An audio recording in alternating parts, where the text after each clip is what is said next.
Welcome to Building Birmingham Together, a show about Birmingham's business leaders' successes, failures, and lessons learned to encourage you to remember that dreaming is free, but the hustle is sold separately. I'm your host, Kim Lee, founder and CEO of Forge. Today, I am joined by two amazing women that blow me away every day with their passion, energy, and excitement. Lauren Pearson and Emily Lassiter are the co-founders of The Wealth Edit. The Wealth Edit is an online community where women talk about wealth.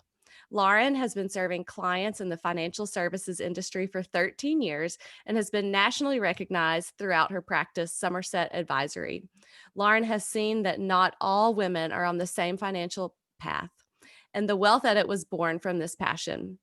Emily entered the financial industry as an advisor after practicing law for 15 years. When her husband died in 2014, she realized there's a desperate need in the industry for financial services designed specifically for women, but not in the traditional way that the industry has served them. This makes them the perfect duo to launch a community for women to talk about wealth.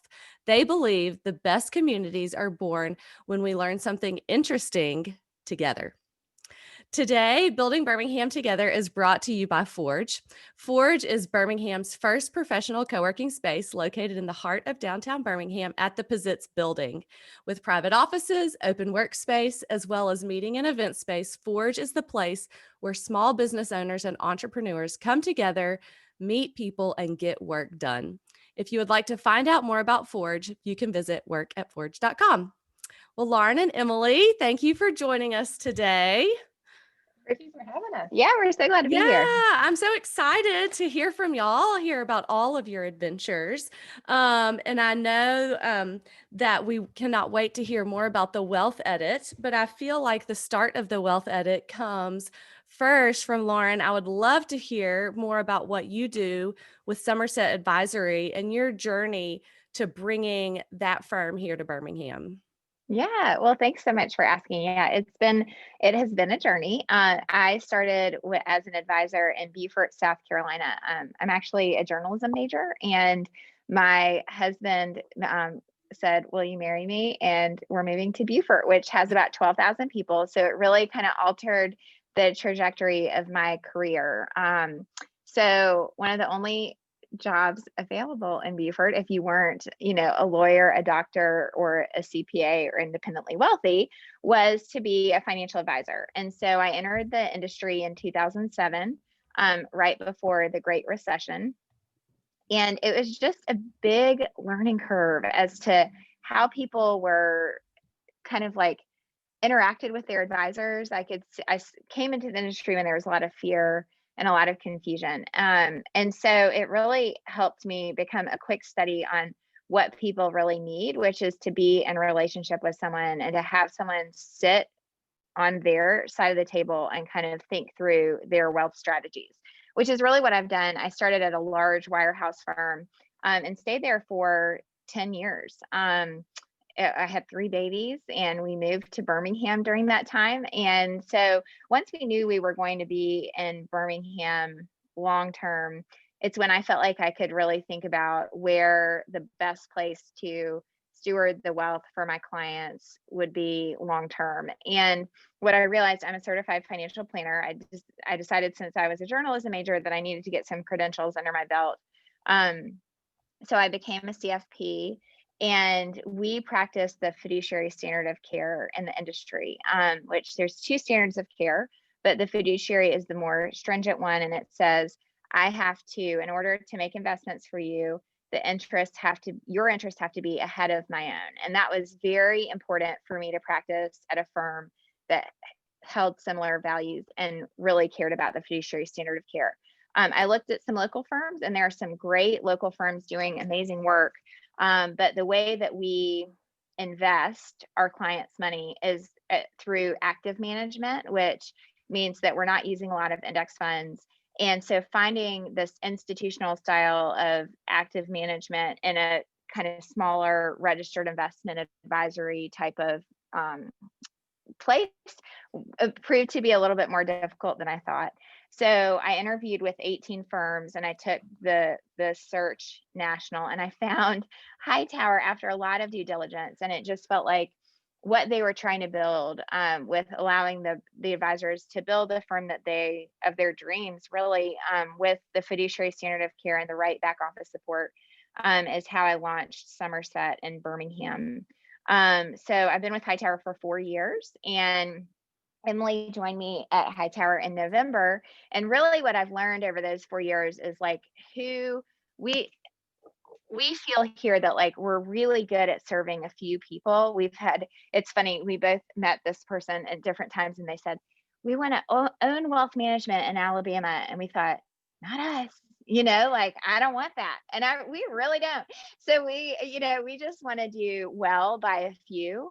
And that's really the fabric of the firm that we're building. And so we realized that the groups of people that we serve really well are really attorneys, women, because we're both women and we run this firm. And then also what I would call irrationally generous, or those who are very philanthropic. Our tax code is still really generous to those who are generous. And so we have a lot of arrows still left in our quiver for those types of clients. And so we really focus on those people. And so we become a study or a student of how they create wealth over their lifetime. And so right when Emily was coming on board, that's when I was like, oh, get excited, we're doing this whole other thing for women that's like it's not even attached to Somerset. That's how different it is. So anyway, and that's sort of where Emily entered the picture. So before we talk to Emily, one thing that I want to ask, because I've heard you say several times, and I've heard Emily say it too, that Somerset does financial advising different from other firms. So I Yeah. mean, I know that one difference is that you focus on a narrow market, but then what makes you different from other like big firms? Yeah. That's a great question. I mean, I think that it really is sort of like the standard in our industry of success, I think is arguably a bad one. And it's how many assets do you have under management? And so then it becomes in our industry sort of the norm just to collect as many assets from clients as you possibly can, which means people, in my opinion, take on too many relationships and families, and you can't go deep enough Mm. if you have too many relationships. And so one thing that I've always protected, and now Emily helps protect, is the fact that we just are not going to take on too many clients. Like that I think is very different. We're not interested in playing that game at all. And so we don't. So that allows us to really, I think, enjoy the relationships that come here. And I think again, kind of going to that active management type of style where we're actually investing with outside managers and not in some sort of mutual fund structure, but actually where our clients own individual securities. It's so funny because it's an old story that now is so new because people have been index investing for so long and everybody is kind of doing the same thing. I can see why a lot of people do it because the margins are certainly higher for those firms that work with more kind of like ETFs and mutual funds and that kind of thing. But we've just made these kind of hard choices to do it this way. And I think too, just the fact that another thing that I hear in the industry a lot is like, oh, we're a financial planning firm. So, we don't focus much on the investments, or like we're an investment management firm. So like, then they kind of discount planning. Mathematically, I've been able to create over time returns both through great planning strategies and great investment manager selection. And so we're just kind of not willing to give on either of those things, which is why we can't do it for everybody. And I think that is really a difference, is we're not like throwing everybody into a Somerset model and saying like, I hope you like it.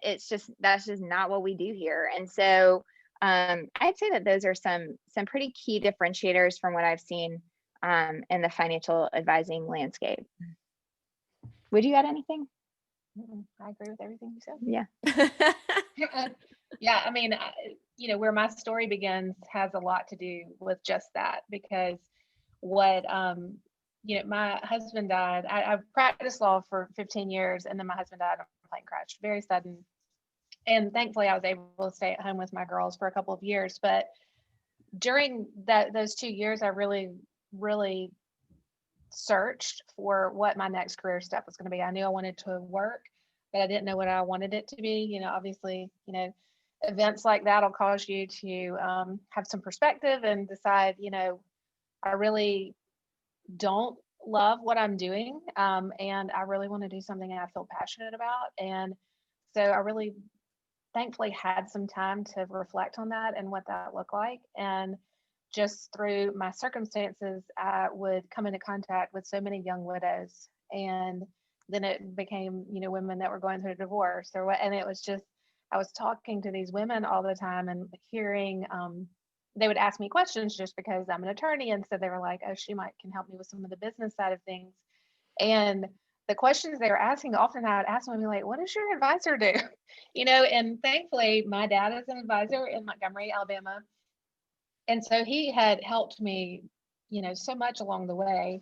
And at first, I would hear these questions from these women and think, well, maybe my dad was just doing these things for me because he's my dad and, not because, he's an advisor. But after really talking to him for a long time about it, I realized he did what he was doing for me for all of his clients and just really valued the planning side, but also being available to answer any and all questions. And even if, it wasn't in his wheelhouse, he would say, let me find you a contact that can help you, and just was committed to his clients and had always been committed to having a smaller book of business, And so through that process, I just, after talking to several people, really started to consider whether or not I wanted to be an advisor.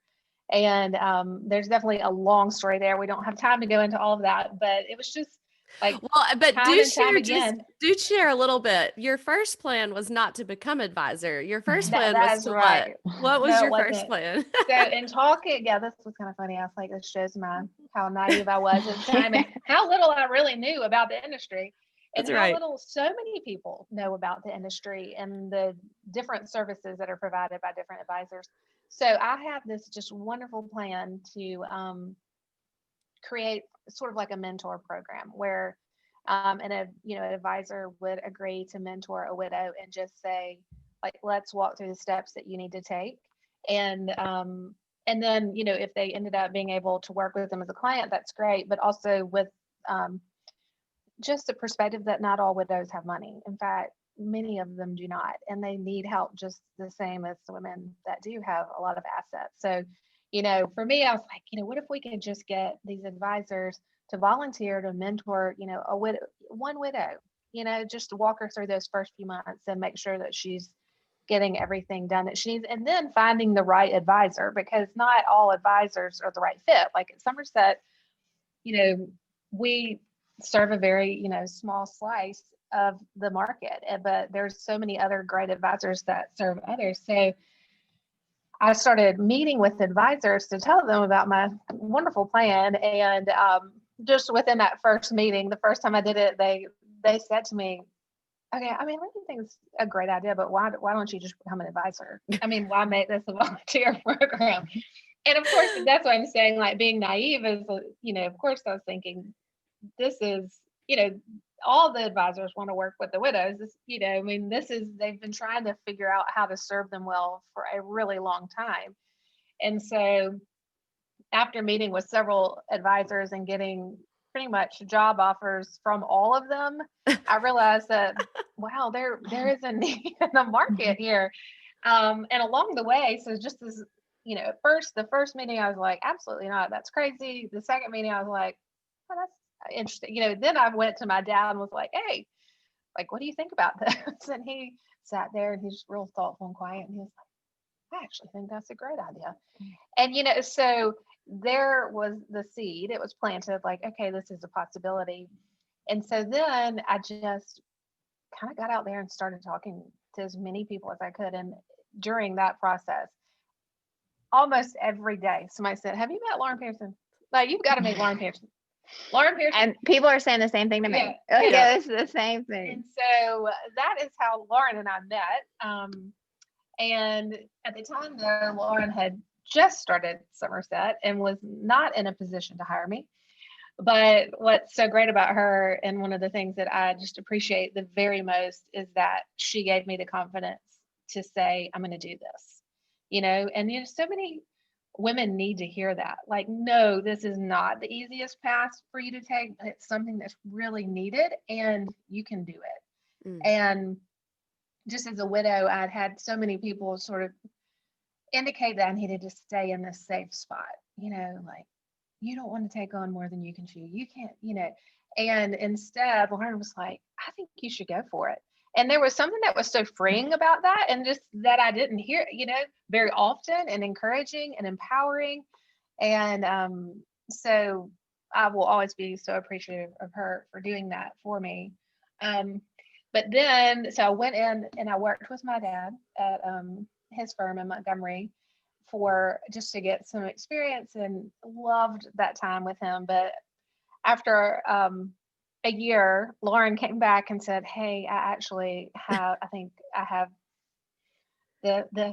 I've grown enough that I can hire you.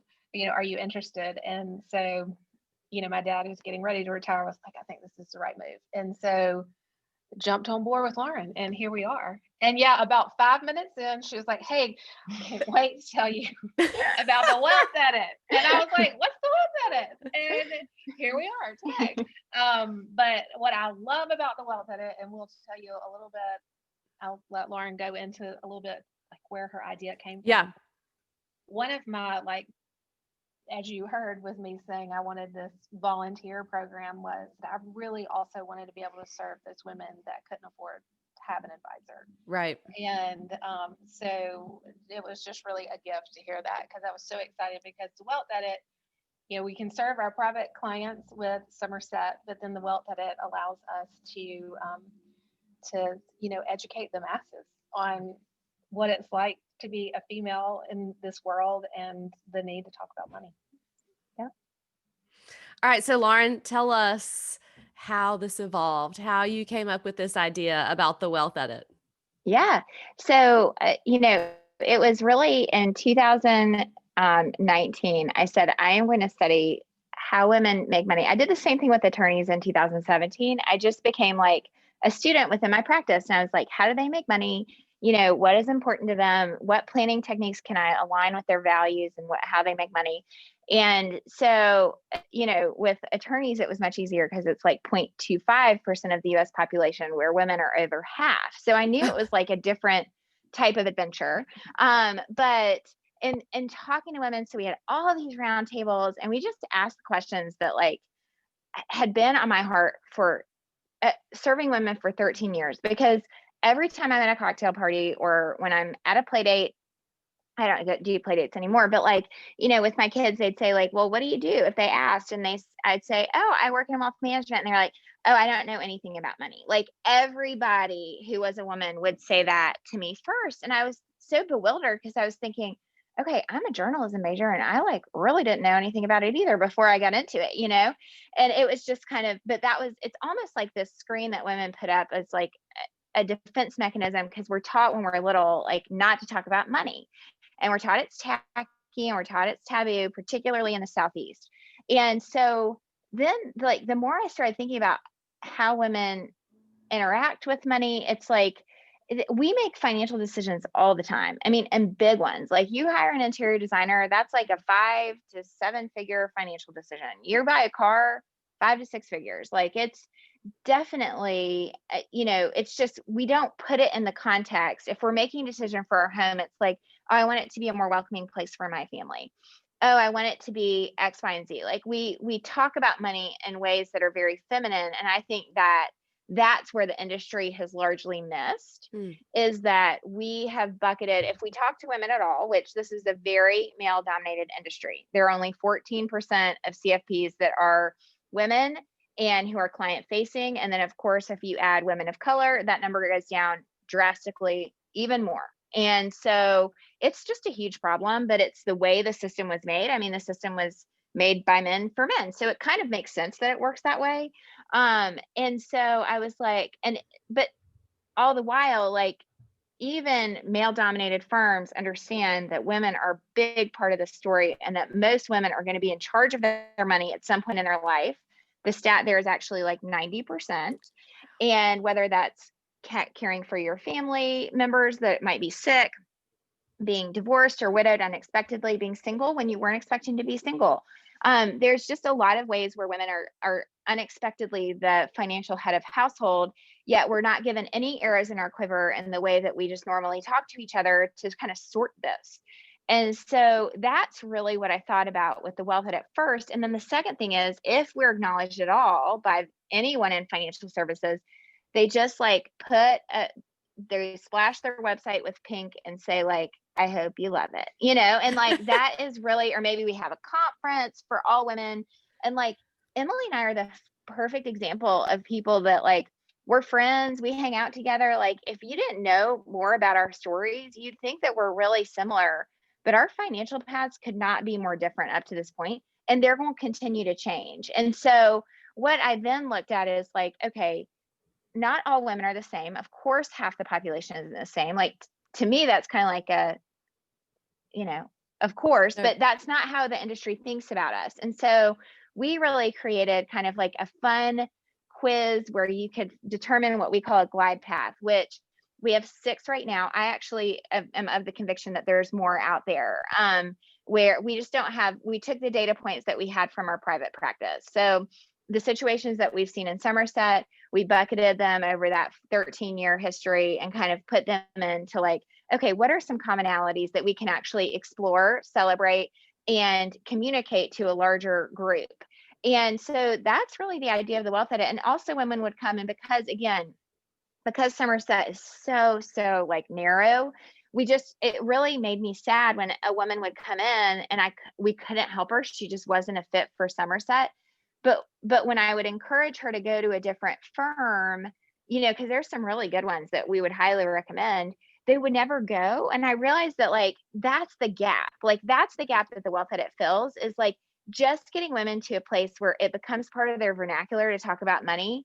Right. And once it does, then they realize where they thought the gap was very, very wide, it's really just a few small steps to get to where you need to be more financially confident. And so that's what the wealth edit is trying to achieve. When we started, as you know, it was March 8th, International Women's Day. We celebrated with Yep. Forge, Yep. and it was so exciting. And then 4 days later, we went into quarantine. So like all of our plans that we made as how we were going to roll out the wealth edit, what we were going to do, those all just kind of like we basically had to throw them in the trash or put them on file that we can dust off later at some other time. But it did not, like the plan that we had in place was not what was going to work for us through quarantine. And so we just really pivoted to virtual pretty much overnight. I mean, Yep. we were like, you know what? Virtual is part of our plan. Now we celebrate this being the plan.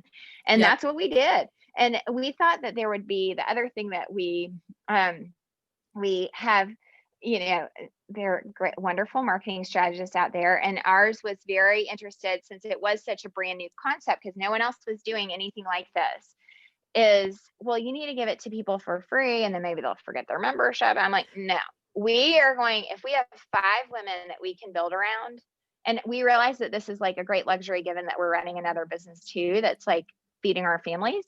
Right. But this is one that like is really our heart. And so we're like, we want to build it to be something that's really, really meaningful to the women that get it.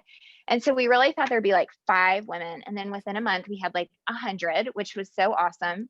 And we're really just kind of like now sorting through. It's like having a 7-month-old, like it kind of really is. And it's like we're still sorting through like, what's the best way to communicate? What does the membership want? And that's what we're working on right now. So we're really excited about what's to come and like building this for the women that get it and want to talk about money. And we're like all in on getting the wealth edit to what it needs to be for these women to like feel more financially confident. So, like, if you're a member, you talk about membership in the Wealth Edit, and you mentioned glide paths. So, if you are a member of the Wealth Edit, what does that look like for a woman?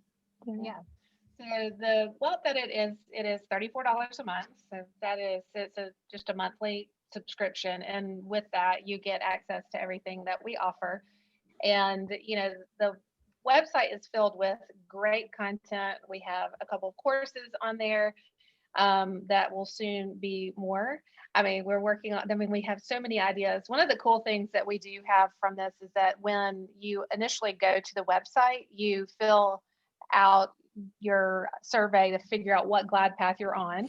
And so through that, so you'll first, get like your poly or a prim or whatever. And then you're prompted to fill out an application if you want to join.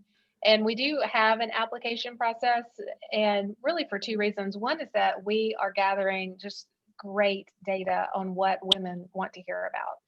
And so a lot of our content on our website is generated from that. Mhm. And it's just a great resource for us. And it just really helps us see like what really is on women's minds as it relates to finance. And two, we want the people that apply to really be serious about wanting to be a part of the community and wanting to learn. And so we've pretty much let everyone in. It's not that, it's just that we just see that that's a step that just provides some insight into their commitment and why they want to join the community. And then once they join the community, they again have access to all the content. But then also what we've been working on, and this is because of COVID, and so we are working furiously to figure out like the best, most efficient way to do this. But we are putting all members into a wealth pod. And within that wealth pod, it'll be a group of women that they will come together with on a monthly basis to meet and talk about content. And because what we found is when women are presented with a topic and hear somebody else's story around that topic and then can talk within a group about it, that, the guard goes down, the embarrassment of maybe not knowing everything about the topic kind of goes away, and they just start engaging in real conversation. And what we as women, when you're learning in that environment where it's relaxed and easy and no judgment, that the women just absorb all these concepts very easily. And then as it's done repeatedly, they end up like, wow, I've learned so much and I didn't even realize it. And, I think about, just in talking to so many widows, they will explain like going to meet with their advisor and how they just feel frozen because they don't know what they were talking about from the beginning, and embarrassed to say that they don't understand. And then also slightly freaked out because they know they don't know. And what if this person's taking advantage of them? It's kind of this cycle, and they freeze. And so what we're hoping at the Wealth Edit within these pods is just to create room for women to talk and to let their guard down and learn from one another. And then in addition to the pods that meet monthly, we have courses, and we'll have new courses that begin in the new year where women can choose what course they want to do. And that'll be, like for 6 weeks, once a week. So you can learn things about financial minimalism, which is not a budgeting course, but it is designed to help you become aware of what you're spending and why, and, sort of prioritizing your goals and helping your spending, achieve those goals. And then also we have attracted so many young entrepreneurs, and that has been so fun. So we're going to have a course starting in the new year for women entrepreneurs, and putting them, there'll be a topic discussed each week. We have a great young business owner that's going to be teaching it that we're really excited to unveil. But, all that, where not only are they going to be learning things about business and running a business, but they're also going to be making connections within their industries. So that's what the Wealth Edit offers. And then we also have events and meetups and hopefully in-person gatherings at some point in the future. Right. To all be together. Yes, and we have creative clusters. Like we started those for we found a lot of people that are creative, really want to know about the business side of things. So we have those starting up, and even within the entrepreneurs, if you're a startup entrepreneur versus someone that's okay, I have a run rate of 100,000 a month. What's the next thing, Right. So even parceling it out. So we can connect women across the Southeast who are kind of in the same stage, but maybe wouldn't have any other way to connect, which is part of why we're moving from We launched in Atlanta and we're launching in New Orleans. And we're going to try our goal is to connect all these amazing women in these Southeastern cities so that adds more value to their membership than maybe what the sticker price shows. Well, so I know that you mentioned you had a big pivot from in-person to virtual, but I also know that during that time you also helped women pivot as well. So tell us just a little bit about what you did with your pivot fund, because it's pretty amazing. Well, it was really one of those like magical moments that just kind of where everything came together, which I can't say there's many of those times in my life where it's like everything just kind of came together well. And I think that it's because quarantine really united us as women, or maybe as humans, into like what is actually important. And so early in quarantine, early in COVID, we had a lot of time in our hands. And so I went down a rabbit hole of like, what happened to female owned businesses in the last recession? Yep. And the data that I found was that 4 years, so women's like default position, which is so us to like protect. Right. And so they would like scale their businesses back in the 2007, 2008, 2009 recession, scale their business back, and then just kind of like make sure that the doors stayed open, which is Correct. on the surface like a great idea. Except that when they were surveyed 4 years later, they found that their businesses were still smaller and generating less revenue, like less employees, less revenue 4 years later. So then I thought, and this is very much what we think about women in general, like one of our higher convictions at the Wealth Hut is that women like de-risk when they should be kind of like risk on, and vice versa. So like when things are going great, that's when we need to be thinking like, how recession proof is my business? Right. Like we have actually a like checklist of like, how recession proof is my business? How recession proof are my personal finances? So that's where we kind of think like, that's probably where we need to de-risk a little bit. And when it feels like the bottom has completely fallen out, either personally or professionally, that's actually the absolute best time to take a risk. So we call that the comeback theory. We also have a course on that because it's very important. Right. And so that's kind of what we thought with the pivot fund is like, okay, what if we get, first I thought I was actually talking to BB Goodrich, a good friend, and we were talking and she's like, I said, I think I'm just going to get like $3,000 of my own money and like run a grant process for women to like try to help a woman invest. Like maybe she's had this idea on the sideline that like now we have the time where she might be able to, if she had resources and time, she may be able to execute this. And then 4 years from now, maybe her business will be bigger instead of smaller, even if she's had to cut back over in this other area. And she said, nobody's going to apply for your little $3,000 grant. Like, I'm like, she's like, nobody's going to want that. And I said, well, like, what are we supposed to do? And she's like, I mean, you need to find at least 25,000 like stat. And so, I mean, really, I was like, that's not going to happen. And within a week, it was like the money was raised. And all of these awesome women, like just local donors and philanthropists, like women in business. And it was so neat to see the women like explain why they donated it, because they were like, I opened my business in 2007 and it was so hard. And like, if I could help another woman, I would do it. And, just all these really inspiring stories from this micro community were kind of a gift in and of themselves. We ran the process. We said it was going to be for women in the Southeast. Right. And there were 194 women applicants that applied. We were able to narrow it down to 20 and then to 5 that this group of women who contributed actually donated. They were the ones who picked the winner. And we picked Jessica Finley from Neo Waste. And she just did a great job explaining that for her company that was able to take kind of contaminated recyclables and turn them into fuel, that if she was able to get a shredder to actually store more recycling on site and be able to make it compact.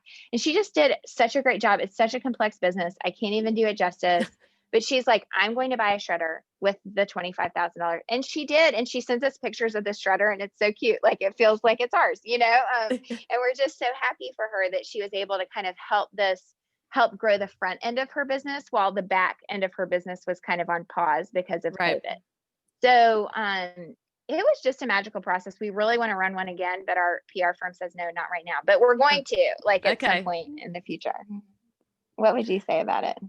No, I loved it. It was such a fun way to just as the wealth that it to these applicants and just to hear what they're doing, you just realize what an amazing market out there these women are. I mean, just to get to know them. And that's my favorite thing about the wealth edit, hands down, is just to hear women's stories about the amazing things they're doing. And it'll just blow you away. And that was what was so neat about the Pivot Fund, was that we were so inspired by these women. Right. And just reinforced our like we're going to make this wealth edit work, even if it is not at all what we pictured when it launched. But it's just like we want to serve this market, and we want to come up with a way to serve them well and to help advance them. And I very much identified with the comeback theory, because that's exactly what I did. And that was Lauren saying, no, don't stay in this little safety zone. Like, think outside the box. What else can you do? And I just know like how much richer my life is now as a result. And we just want other women to know the same thing. Yeah. Well, so, okay. Y'all have shared these stories about Somerset, the work that you're doing there, full-time work. You started this brand new thing that I know is so much work. And I also know that y'all are both moms. So how are y'all able to do that? Like, this just, it seems unattainable. How can you share with us like how you're able to do it, what it looks like, the hardest part? Yeah. Let's get some reality here. Yeah. Poorly. Do you want us to be honest? I recently was talking to some other people about this. Hang on, Emily. I can't hear your mic. Let's see. Can you hear mine? Can you hear that? Scoot a little bit closer to Lauren. Okay. There you go. Okay. Yeah. Okay. Tell us. This is a good metaphor for how it goes on a daily basis. But no, it's very difficult. It's very difficult. But I have seen many great things come out of it. I'm a single mom. I have 2 teenage daughters, so they're not. They're definitely more independent than they've ever been. So that has been helpful. But, there's also just the emotional side of being a teen and needing to be present and aware and engaged in what they're doing. But they've also, they've just joined in with me. And my greatest hope is that through all of this and them watching me change careers and me, watching me try to build a business with another friend. That's an important part of it, like having a partner and, working through that. But just for them to see that as females, like we can do this, and it doesn't have to be pretty. I've always prided myself on having the most fun Halloween parties and this year I'm just like, we're gonna get a chicken nugget tray. It's fine, and nobody's gonna care that I didn't have any goblin fingers or whatever that nobody ever cared about. So certain things I've just had to let go of certain things, but I think that they see the joy that I'm finding in building this and pushing myself outside of my comfort zone, and I hope that they're learning, all good things from that. And we've also learned how to extend each other a lot of grace. Yeah. That's a good word.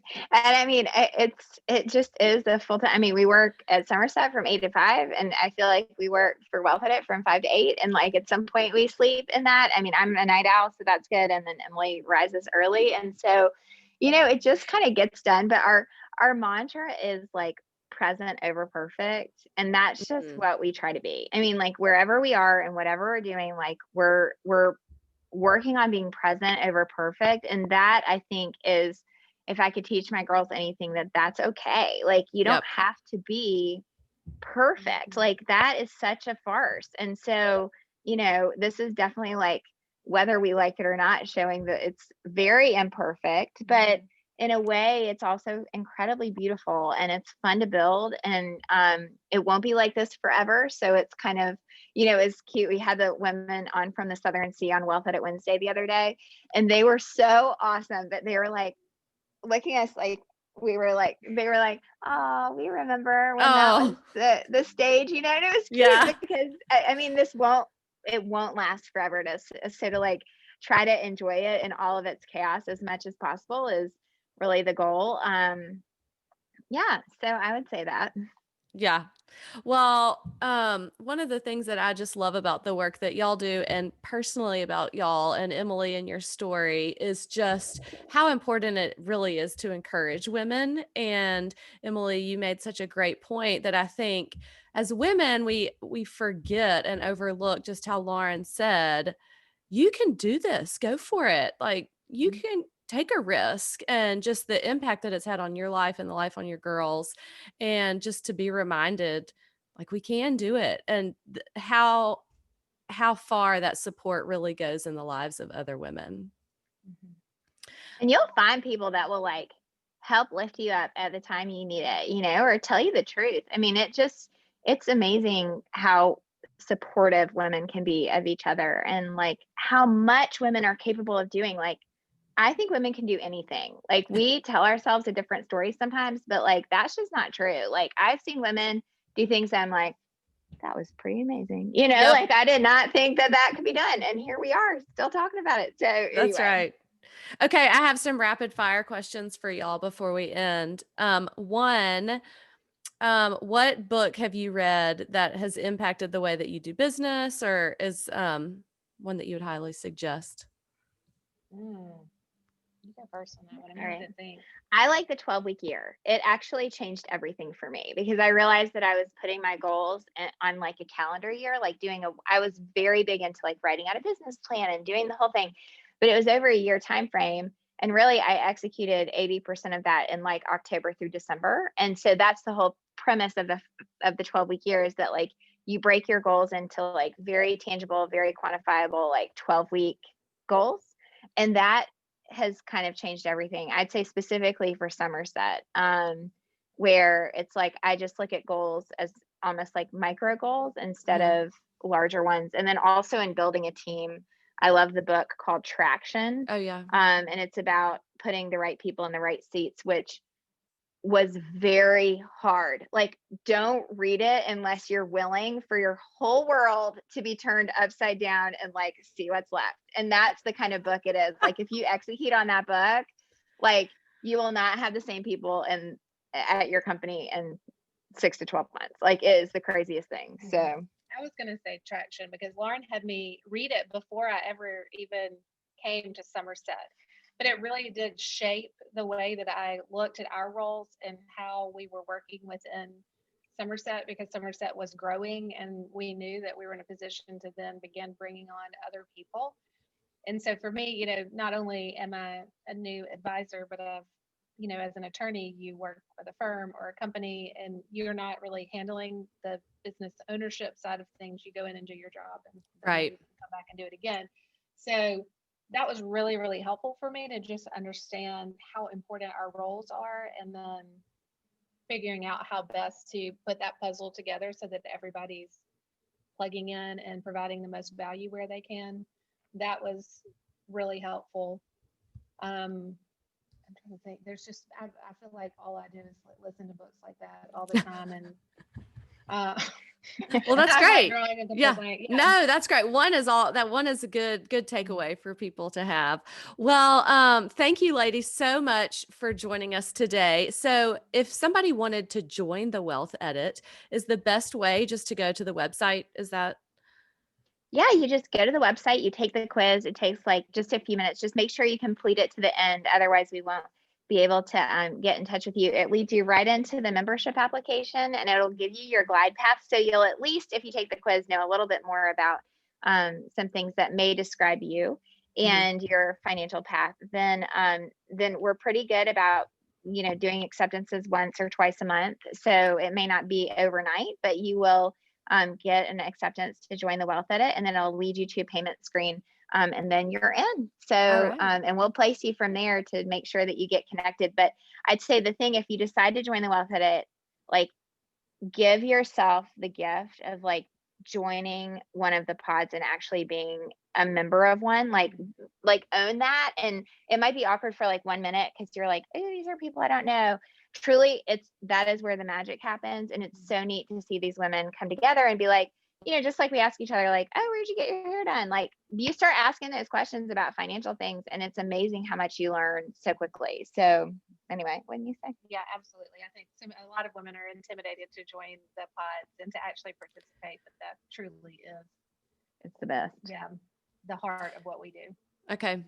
Well, thank y'all for joining us. I personally love watching the work that you do, as how you encourage women to talk and think about their finances. You have created, or continuing to create, an amazing community where women feel empowered. And I've experienced that, and it's just really great. I love seeing it in Birmingham, and now that it's going to expand to other cities is really fun to watch. So thank y'all for the work that you're doing, encouraging women.